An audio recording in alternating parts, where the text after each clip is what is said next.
A graça e a paz de nosso Senhor e Salvador Jesus Cristo, para vocês que estão acessando o meu canal Joselito Rocha, um canal que tem sempre uma palavra da graça do nosso Senhor e Salvador, e cumprir o ID, né? ID pregar o evangelho a toda criatura. E é isso que nós estamos fazendo aqui. Então esse é o meu canal.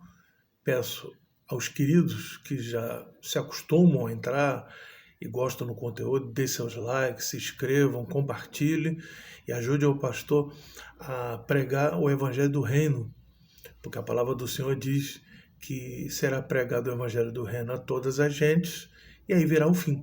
Então é nisso que nós estamos nos fixando aqui. Se inscrevam, compartilhem, deem like, façam comentários, ajude o algoritmo a discorrer, né? Então, essa palavra que eu passei aqui, né, que fala Mateus 24, 14, o Evangelho 24, 14. Mateus 24, 14. E o Evangelho do Reino será pregado a todo mundo, em testemunho de todas as gentes, então virá o fim. Então, até chegar essa época, nós temos que continuar fazendo isso. Porque a palavra do Senhor diz, lá na primeira carta de Paulo a Timóteo, no capítulo 2, que nós temos que orar por todos os homens, por todos os seres humanos, por todas as autoridades, né? Para que tenhamos uma vida quieta e sossegada. E a palavra também lhe diz que Jesus Cristo é o único mediador entre Deus e os homens. Jesus Cristo, o homem, diz que é da vontade de Deus que todos cheguem ao conhecimento da verdade. Então nós não podemos dizer, não, esse aí tem cara de servo de Deus, esse não tem, Deus não faz acepção de pessoas e nós também não fazemos. Então é pregar o evangelho do reino a todas as gente, aí virá o fim, certo? Então eu pediria a você que já está aqui no meu canal, já deu seu like, já se inscreveu, está compartilhando, vamos abrir as suas Bíblias na segunda carta de Paulo aos Coríntios, no capítulo 5, versículo 10. A mensagem é o tribunal de Cristo. E a palavra do Senhor diz, 2 Coríntios capítulo 5, versículo 10, porque todos devemos comparecer ante o tribunal de Cristo, para que cada um receba segundo o que tiver feito por meio do corpo, ou bem ou mal.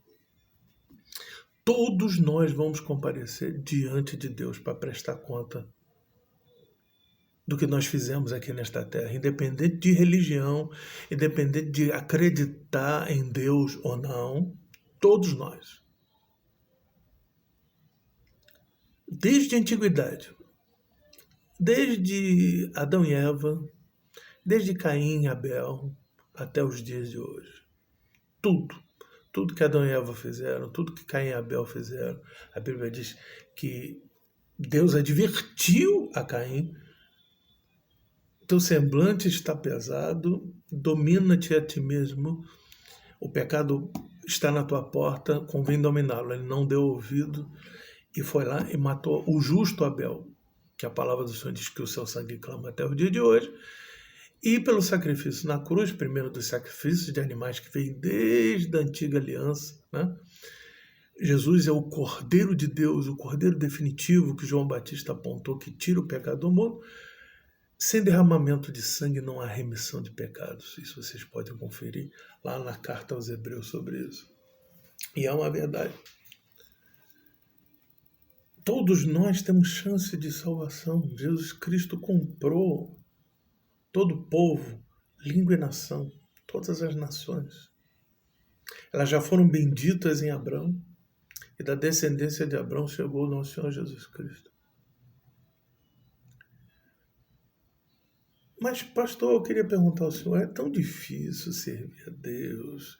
As igrejas são exigentes, nós temos que mudar de vida. Ninguém muda de vida de um dia para o outro. Eu sirvo a Deus na fé evangélica protestante há 18 anos. E ainda tem muita coisa que mudar. Se eu chegar a dizer, não, eu já tenho meu passaporte direto para o céu, eu vou estar mentindo, meus irmãos.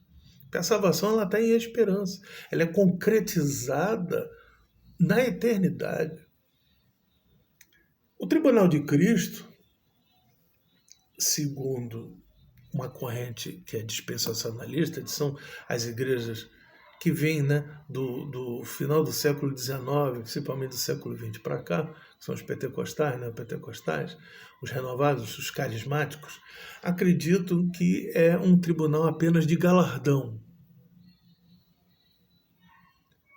Mas quem acredita nas alianças, como eu acredito, sendo um batista histórico, com meus irmãos reformados, presbiterianos, luteranos e metodistas, já acreditamos que esse tribunal de Cristo faz parte do juízo final. Essa é só uma pequena divergência. Por quê? Porque os dispensacionalistas acreditam que primeiro a igreja é arrebatada, Deus trabalha 7 anos aqui na terra com o povo de Israel, né? E com os gentios também, que se converterem nesse período. E no céu, durante 7 anos, vai ter o tribunal de Cristo para a distribuição de galardão, aqueles que fizeram bem ou mal dentro do reino, porque se fala em 1 Coríntios 3 que as obras são julgadas pelo fogo. As que forem de ouro, prata e pedras preciosas, que são aqueles que se dedicaram mesmo de corpo e alma à obra de Deus, eles receberão o galardão. Agora, aqueles que tiverem as suas obras de madeira, feno e palha, serão queimadas no fogo, mas eles serão salvos, mas sentirão dano, porque não receberão galardão. E depois disso tem as bodas do Cordeiro. E no final de 7 anos, Jesus volta junto com a sua igreja para instalar o milênio. Esse é o entendimento deles. Agora, nós que somos pré-milenistas clássicos, ou amilenistas, ou pós-milenistas, acreditamos que Jesus só vem uma vez, não tem 2 fases de vinda. A palavra do Senhor diz em Hebreus 9, 27, e como aos homens está ordenado a morrerem uma só vez, vindo depois o juízo. No 28 diz, assim como também Cristo se ofereceu uma vez por nós para tirar os pecados de muitos, aparecerá uma segunda vez sem pecado aos que esperam para salvação. Então, a maior parte dos cristãos, sendo eles católicos, ortodoxos, reformados, né, batistas, em geral, acreditam nisso. Dos pentecostais para cá, que são igrejas que foram formadas no século XX, né? No início do século XX, né? O avivamento da Rua Azusa, que é o pai do movimento pentecostal, já acredito nessas 2 fases da vinda de Jesus. Agora, o que importa não é questão disso, o que importa é que Jesus vai vir.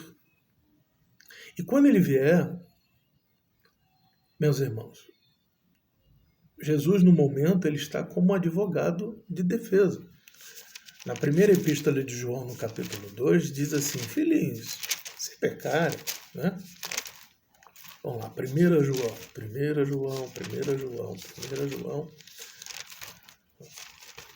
Primeira epístola de João, no capítulo 2, verso 1. Meus filhinhos, essas coisas vos escrevo para que não pequeis. Mas se pecar, temos um advogado para com o Pai, Jesus Cristo, o justo. Né?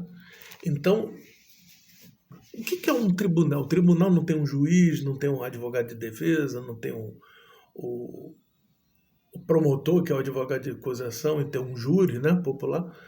Na eternidade não vai ser diferente. Só que aquele que hoje nos advoga, quando nós recorremos a ele, quando nós nos arrependemos verdadeiramente do pecado, eu procuro ressaltar que lágrimas, muitas das vezes, não é um arrependimento genuíno, porque em Hebreus 12, 16 e 17 diz que Esaú, mesmo com todas as lágrimas, Deus não achou arrependimento dele.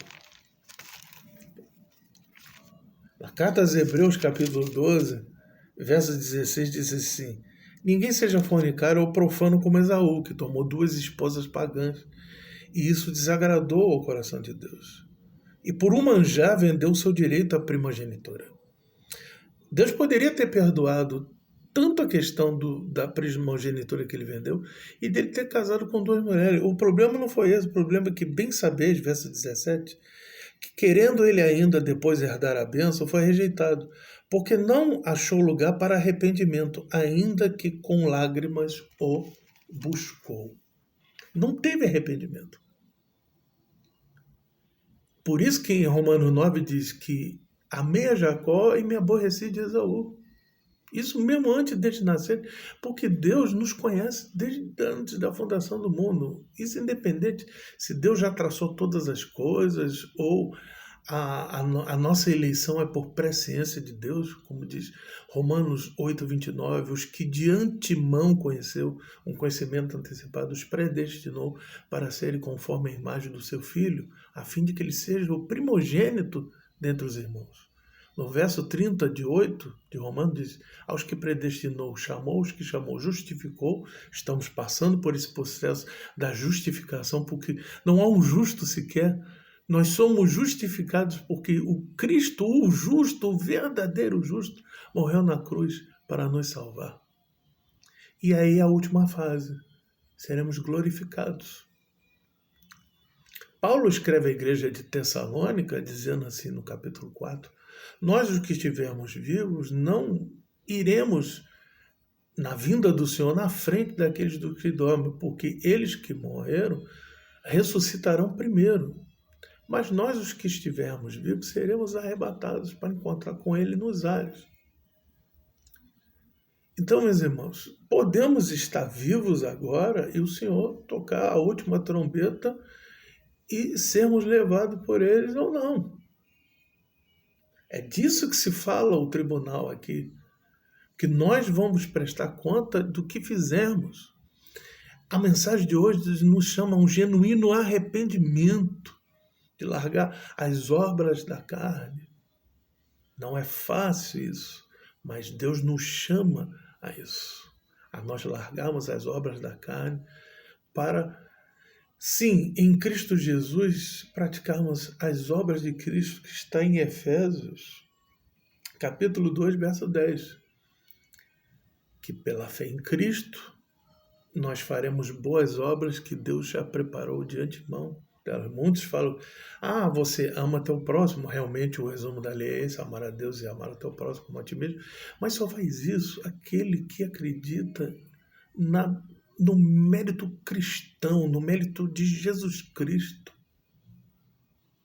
Tem muita gente que fala em nome de Deus aí, e a palavra do Senhor diz que aquele que diz Senhor, Senhor, não entrará no reino do céu. Por quê? Porque não teve genuíno arrependimento. É uma palavra muito forte para os dias de hoje. 2 Coríntios, no capítulo 12, verso 9 e 10, o apóstolo Paulo estava sendo massacrado por um espinho na carne. E ele diz assim, que o Senhor disse para ele, do 9 a 10 de 2 Coríntios, capítulo 12, a minha graça te basta, porque o meu poder se aperfeiçoa na fraqueza. De boa vontade, pois me gloriarei nas minhas fraquezas, para que em mim habite o poder de Cristo.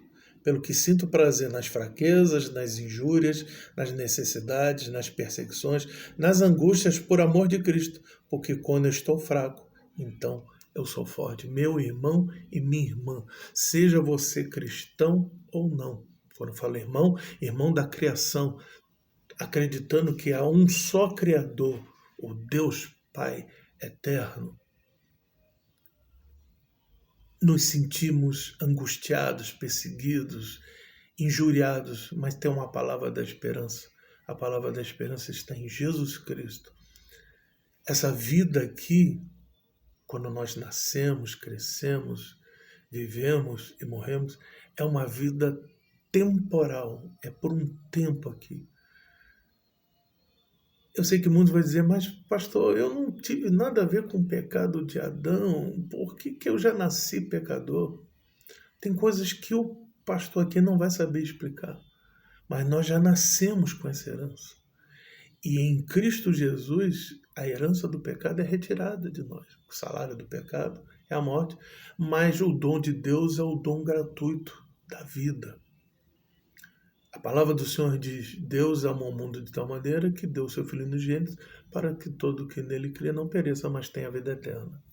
Então, se você gostou dessa mensagem, se inscreva dê likes, compartilhe e ajude o pastor a pregar o Evangelho da Graça pelo mundo.